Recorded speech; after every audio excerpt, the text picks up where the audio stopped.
मक्का मुअज़्ज़मा में वलीद नामी काफिर रहा करता था।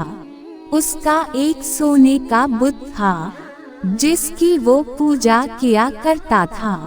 एक दिन उस बुत में हरकत पैदा हुई और वो कहने लगा, लोगों, मुहम्मद अल्लाह का रसूल नहीं है, उसकी तस्दीक मत करना। माज़ अल्लाह। वलीद बड़ा खुश हुआ और बाहर निकलकर अपने दोस्तों से कहने लगा, मुबारक हो, आज मेरा माबूद बोला है और साफ साफ उसने कहा कि मुहम्मद अल्लाह का रसूल नहीं है। ये सुनकर लोग उसके घर आए और देखा कि वाकई उसका बुत ये जुमले दोहरा रहा है। वो लोग बहुत खुश हुए और दूसरे दिन एक आम ऐलान के जरिए वलीद के घर में एक बहुत बड़ा इज्तिमा हो गया, ताकि उस दिन लोग बुत के मुंह से वही जुमला सुने। उस बड़े इज्तिमा में उन लोगों ने हजूर पाक को भी दावत दी, ताकि हुजूर खुद तशरीफ लाकर बुत के मुंह से वही जुमले सुने।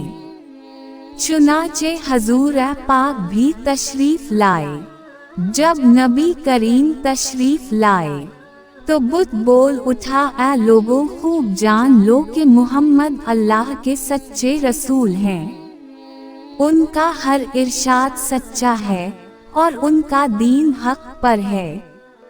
तुम और तुम्हारे बुत झूठे हैं जो तुम्हें गुमराह करने वाले हैं। अगर तुम उस सच्चे रसूल पर ईमान ना लाओगे तो जहन्नम में जाओगे। बस अक्लमंदी से काम लो और सच्चे अल्लाह के रसूल की गुलामी इख्तियार कर लो।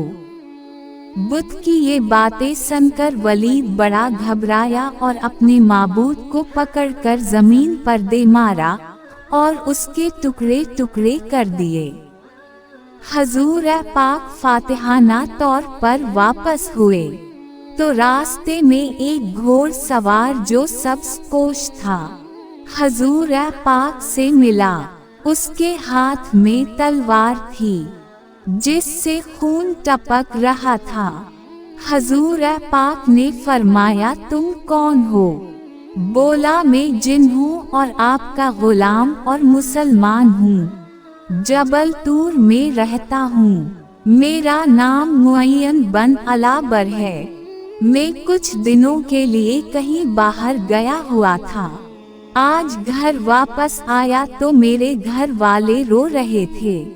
मैंने वजह पूछी तो मालूम हुआ कि काफिर जिन जिसका नाम मसफर था वो मक्का में आकर वलीद के बुत में घुसकर हजूर पाक के खिलाफ फजूल गोई कर गया है और आज फिर वो यही बकवास दोबारा बुत में घुसकर करने वाला था।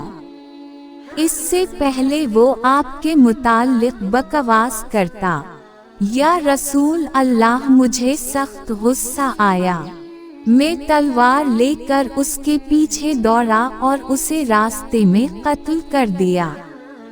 फिर मैं खुद वलीद के बुत में घुस गया और अब जो कुछ कहा मैंने कहा। हजूर पाक ने ये किस्सा सुना तो बड़ी खुशी का इजहार किया और अपने उस जिन गुलाम के लिए दुआ फरमाई।